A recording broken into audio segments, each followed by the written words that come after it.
Hello everyone, how are you all. कैसे हैं आप सब। कहा जाता है कि अगर एक महिला को स्वस्थ रखोगे तो उस महिला के स्वस्थ रहने से पूरा परिवार स्वस्थ रहेगा। ऐसा ही कुछ मिशन और विजन है हमारे प्रधानमंत्री मोदी जी का, जो लॉन्च करने वाले हैं 17 सितंबर को स्वस्थ नारी सशक्त परिवार अभियान। तो इस आज के इस डिस्कशन में हम ये जानेंगे कि स्वास्थ्य कितना इम्पोर्टेंट है, हम स्वास्थ्य के जरिए कितना बदलाव ला सकते हैं अपने जीवन में, और एक महिला के स्वास्थ्य को ध्यान रखने से हम पूरे परिवार को सशक्त बना सकते हैं।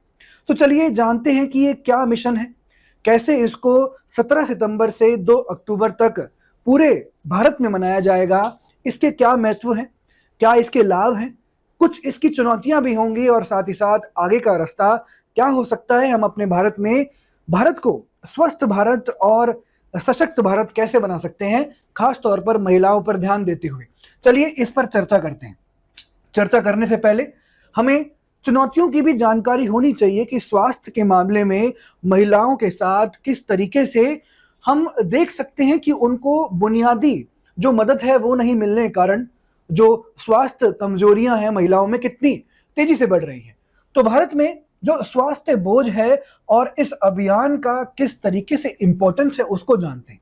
सबसे पहले अगर हम बात करें अनीमिया की, तो अनीमिया एक ऐसी बीमारी है जिसमें आपके ब्लड में जो रेड ब्लड सेल है यानी कि हीमोग्लोबिन जो है वो बनना बंद हो जाता है या फिर उसमें कमी आ जाती है। तो ऐसी पूरे भारत में 15 वर्ष से 49 वर्ष की अगर सीमा देखी जाए तो उसमें 57% महिलाएं अनीमिया से पीड़ित हैं।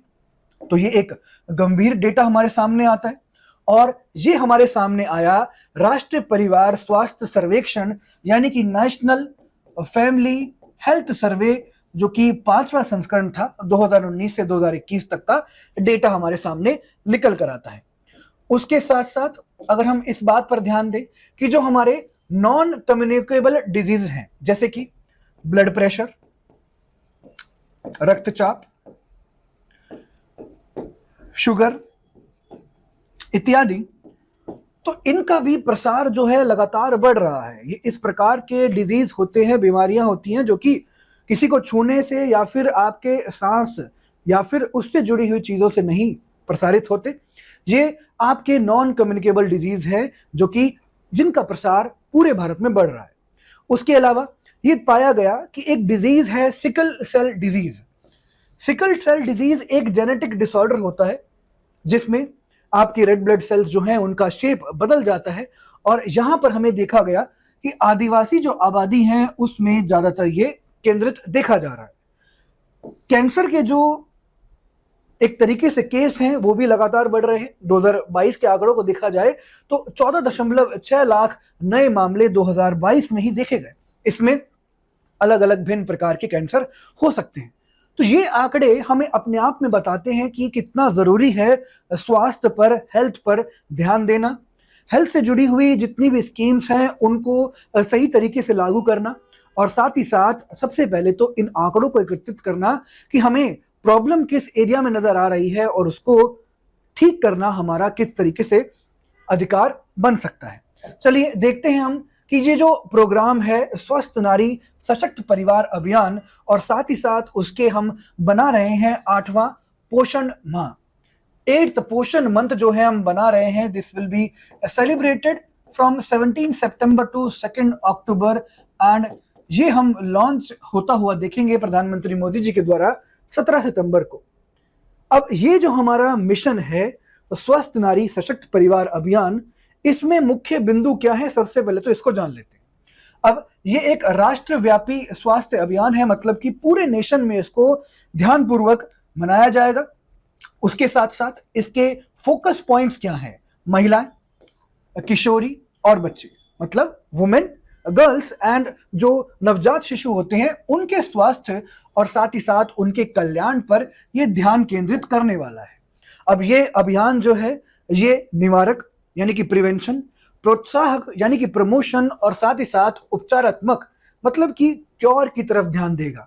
सबसे पहले तो बीमारी होने ही क्यों देनी है, तो प्रिवेंट किया जाए।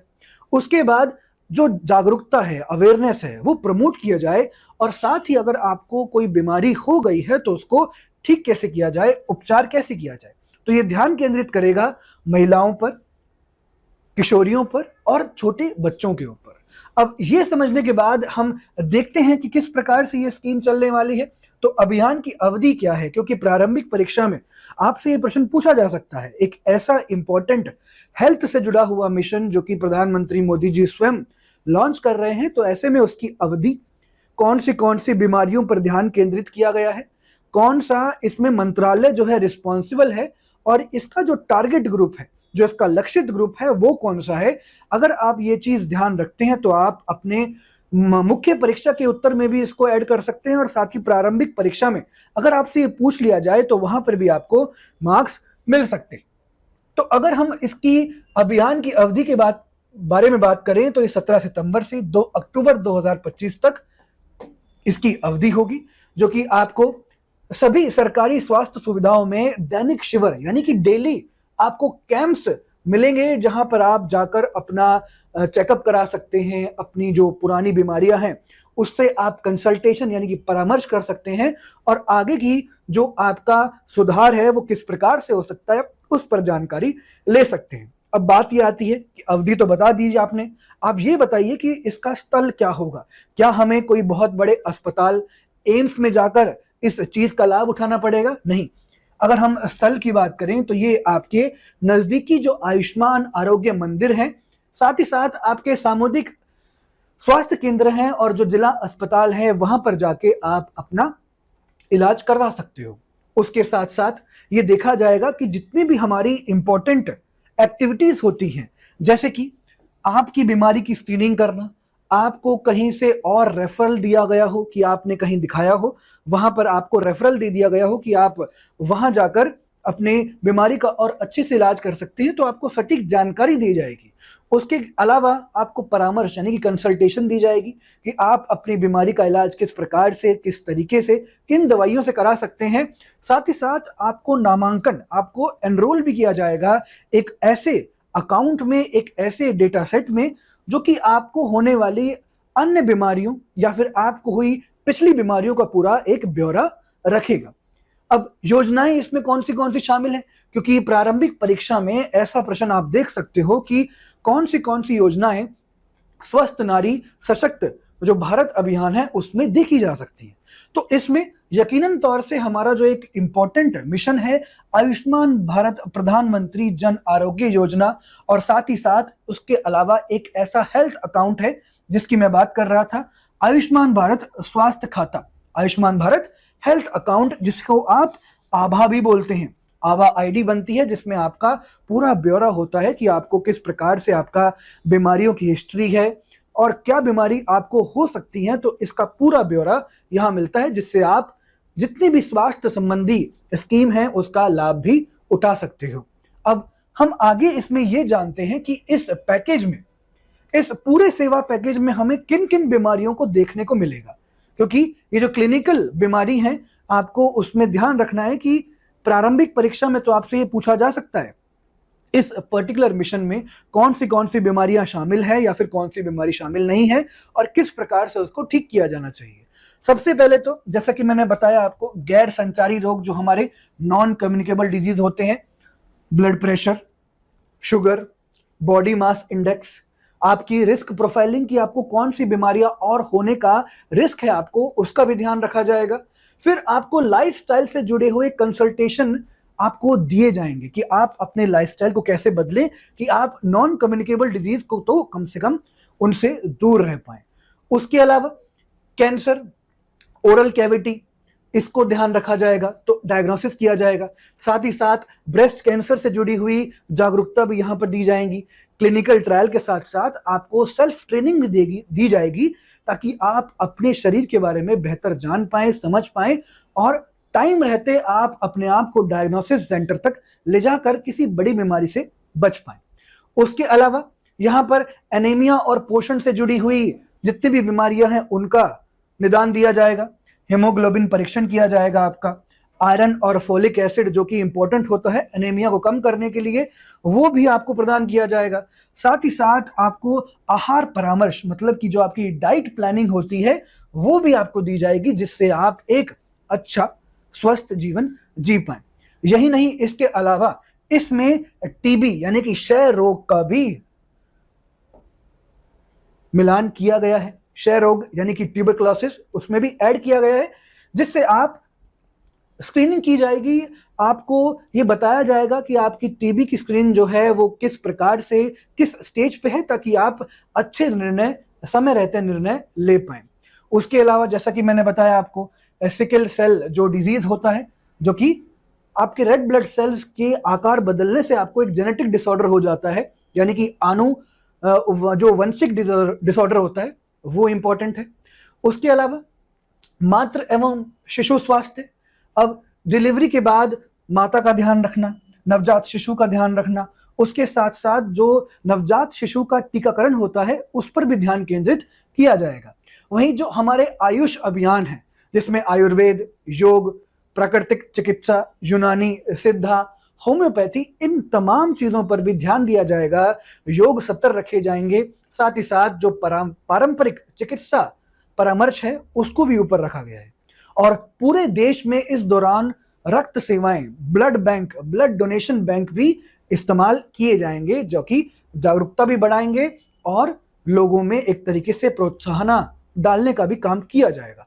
तो अब हम एग्जाम ओरिएंटेड तरीके से देखें तो प्रारंभिक परीक्षा में आपसे ये सेवा पैकेज में इंक्लूडेड या फिर एक्सक्लूडेड, तो कौन से जो रोग हैं वो इंक्लूड किए गए हैं, कौन से रोग नहीं हैं, वो आपसे पूछे जा सकते हैं। तो इन बिंदुओं पर आपको खास तौर से ध्यान रखना है।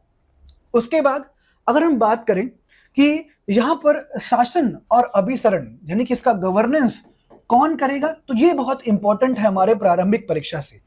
कौन से मंत्रालय जो इसमें शामिल हैं, जैसा कि ये हेल्थ डिपार्टमेंट से है और खास तौर पर महिलाओं, किशोरियों और बच्चों के लिए केंद्रित है, तो इसमें यकीनन स्वास्थ्य एवं परिवार कल्याण मंत्रालय होगा और उसके साथ साथ महिला एवं बाल विकास मंत्रालय होगा। तो इन दोनों ही मंत्रालय को आप ध्यान रखिए, इंपॉर्टेंट, क्योंकि यूपीएससी जो है प्रारंभिक परीक्षा में कितनी बार हमने देखा है कि मंत्रालयों को अदला बदली कर या फिर गलत मंत्रालय देकर आपसे गलती की आशा रखता है और आप अपने मार्क्स लूज कर देते हैं। उसके अलावा भागीदार के रूप में यहाँ पर जितने भी हमारे एजुकेशनल इंस्टीट्यूट हैं, ग्रामीण विकास वाले मंत्रालय हैं, जनजातीय मामले और अन्य मंत्रालय भी शामिल होंगे। तो मतलब मल्टी मिनिस्ट्रियल, बहुव्यापी मंत्री और मंडल यहां पर हमें देखने को मिलेंगे। तो अलग अलग मंत्रालयों का योगदान यहां पर रहेगा। उसके साथ साथ सामुदायिक संस्थाएं, क्योंकि जो कम्युनिटी होती हैं, जैसे कि सेल्फ हेल्प ग्रुप, ये लोग जो बिल्कुल धरातल के लोग होते हैं उनसे जुड़े हुए होते हैं। इनको पता होता है कि किस कम्युनिटी में, किस सर्कल में, किस एरिया में कौन सी बीमारी ज्यादा उत्पन्न होती है और उसको कैसे ट्रैक किया जाए। तो इसलिए सामुदायिक संस्थाएं भी इसमें इंक्लूडेड हैं। स्वास्थ्य ऐसी चीज है जहां पर टॉप लेवल से लेकर बॉटम लेवल तक सभी का योगदान होना जरूरी है, अगर उसे सही सुचारू रूप से आगे बढ़ाया जाए। अब ये जो दृष्टिकोण है, जो इसका व्यू है, वो इतना है कि हमें पूरी सरकार को और पूरे समाज को एक साथ लेकर आगे बढ़ना है। Whole of government, whole of society, जिससे जैसा कि मैं आपको बता रहा था अभी कि स्वास्थ्य जो है टॉप लेवल से बॉटम लेवल तक इसको आगे बढ़ाया जाए। लेकिन यहाँ पर कुछ चुनौतियां भी हैं। लाभ तो हैं लेकिन चुनौतियां भी हैं। लाभ क्या होंगे कि ऐसे जो शिविर लगाए जा रहे हैं उससे आपको समय रहते ही आपकी बीमारी का पता लग जाएगा कि आप कौन सी बीमारी से जूझ रहे हैं और शीघ्र ही आपको निदान दिया जाएगा। उसके साथ साथ जो आपकी जटिलताएं हैं, कॉम्प्लेक्स प्रोसीजर है कि आप बड़े अस्पताल में जाओगे, फिर आपकी बीमारी का पता लगेगा, आपको महीनों तक वेट करना पड़ेगा, तो ऐसा यहाँ पर समाप्त किया जाएगा और आपको तुरंत लाभ मिल सकता है। उसके साथ साथ ये बहुत बड़ी चुनौती रहती है आम नागरिकों के अंदर कि उनका जो जेब से बाहर का खर्चा है, आउट ऑफ पॉकेट एक्सपेंडिचर, उसमें भी यहाँ पर कमी देखने को मिलेगी। तो आउट ऑफ पॉकेट एक्सपेंडिचर में कमी होना, इसका मतलब जो गरीब तबके के लोग हैं वो कम से कम खर्च करके अपनी बीमारियों का निदान करा सकते हैं। उसके अलावा हम प्राथमिक देखभाल स्क्रीनिंग जो है उसके माध्यम से जो टर्शरी अस्पताल होते हैं, जो तीसरे लेवल के अस्पताल होते हैं जहां पर बड़ी बड़ी सुविधाएं, बड़ी बड़ी मशीन होते हैं, तो उन पर भी दबाव कम कर सकते हैं। क्योंकि जब छोटी मोटी बीमारियों का हम निदान जो है छोटे लेवल पर ही कर देंगे, तो टर्शरी जो हॉस्पिटल्स हैं, जो बड़े बड़े हॉस्पिटल्स होते हैं, उन पर दबाव कम पड़ेगा। लेकिन साथ ही साथ कुछ चुनौतियां भी देखने को मिल रही हैं। क्या चुनौतियां हैं? चुनौतियां ये हैं कि जागरूकता की बहुत कमी है, अवेयरनेस बहुत कम है। जितने भी ग्रामीण इलाके हैं या फिर आदिवासी इलाके हैं, उन लोगों तक इस बात की पहुंच ही नहीं है कि उनके लिए ये स्कीम चलाई जा रही है। तो ऐसे में जागरूकता और रेफरल सिस्टम को वो एक तरीके से कमी देखने को महसूस होती है। रेफरल में कमी का मतलब कि ऐसे हॉस्पिटल्स ही इनके आसपास इलाके में नहीं है जहां पर ये इनको रेफर कर दिया जाए तो ये वहां तक पहुंच जाए। इस बात की जागरूकता की कमी है। फिर अब ये जो सिंगल डे या फिर कुछ दिनों के लिए शिविर लगाए जाते हैं, इनसे परे इनके बाद किस प्रकार से ये काम चलेगा नहीं चलेगा, उस पर भी एक तरीके से डाउट है, कन्फ्लिक्ट है, इशू है कि हम इस पोषण माह में तो सबकी मदद कर देंगे, लेकिन क्या जिस समय हमने पोषण माह की तरह एक प्रोएक्टिव अप्रोच अपनाई है, क्या इस पोषण माह के बाद भी हम ऐसी अप्रोच को निभा पाएंगे? तो इसमें चुनौतियां हैं, इसमें एक डर भी है कि क्या हम इसको निरंतरता में ले आएंगे या नहीं ला पाएंगे। उसके अलावा समानता में बाधाएं हैं, यानी कि इक्वालिटी की कमी है, क्योंकि दूर दराज के ग्रामीण इलाके, आदिवासी इलाके, वहां तक कैंप ले जाना और उन लोगों को कैंप तक लाना, इसमें भी उनका खर्चा होता है। तो लागत आएगी, कॉस्ट आएगा, ट्रांसपोर्टेशन का, एक्सेस का कॉस्ट आएगा, तो वो सब कौन देखेगा, इस बात को सुनिश्चित नहीं किया गया है और ये एक चुनौती है। अब चुनौतियां हैं तो आगे का रास्ता भी देखा जाएगा, क्या हो सकता है आगे का रास्ता। अब चुनौतियां अगर आपने समझ ली हैं, क्या इसमें प्रॉब्लम्स आ सकती हैं, क्या इसमें कॉन्फ्लिक्ट है, तो आगे का रास्ता भी वो चुनौतियां ही हमें देंगी। अब ये देखिए आप कि जो जितना भी देखभाल मार्ग है, जब आपका स्वास्थ्य बिगड़ता है तो सबसे पहले आपको ये जानना जरूरी है, ट्रीटमेंट से पहले डायग्नोसिस किया जाए, आपको स्क्रीन किया जाए कि आखिर ये बीमारी शरीर के किस हिस्से में है, कितने बड़ी हुई है, सबसे पहले तो ये किया जाए। तो ऐसे में हम इसको बोलते हैं कि आपका जो पूरा देखभाल का एक मार्ग है उसको स्टैंडर्डाइज कर दिया जाए, यानी कि मानकीकरण उसमें किया जाए। स्क्रीनिंग होगी पहले, फिर आपको पुष्टि निदान होगा, उसका उपचार होगा, और यहां पर आपको मापने योग्य टर्न अराउंड समय कि कितना समय लगा आपको कि आपकी बीमारी पहले तो पता की गई, उसके बाद आपको इलाज किया गया, और इलाज के बाद आप कितने समय में ठीक हुए। अगर इसका कोई हमें स्टैंडर्डाइज सेट मिल जाए तो हम कम समय में ज़्यादा से ज़्यादा लोगों की मदद कर पाएंगे, उनकी बीमारियों को दूर कर पाएंगे। उसके अलावा जितनी भी हमारी आपूर्ति सुरक्षित करना, यानी कि जो सप्लाई है डिजीज की मेडिसिन का, वो सुनिश्चित करना बहुत जरूरी है।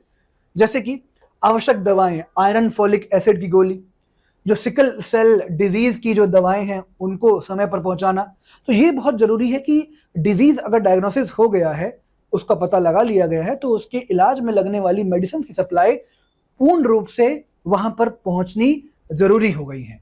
फिर आप केवल इस बात पर भरोसा ना करें कि आपने एक शिविर लगा दिया, लोगों को वहां बुला लिया, उनकी बीमारियों को बता दिया और काम खत्म।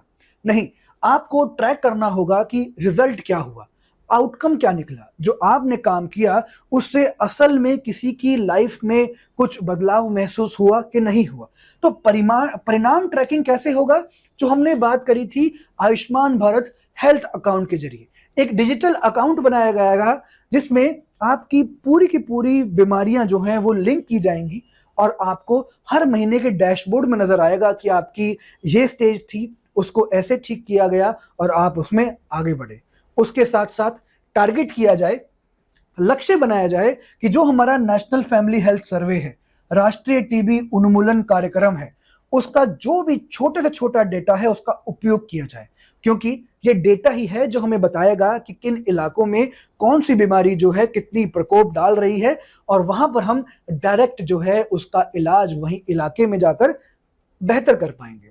उसके अलावा ये बहुत जरूरी है कि केवल सरकार के हाथ में या फिर केवल निजी एजेंसियों के हाथ में प्रोग्राम दे दिया जाए तो उसका पूरा आउटकम अच्छा हो ना हो ये किसी को नहीं पता।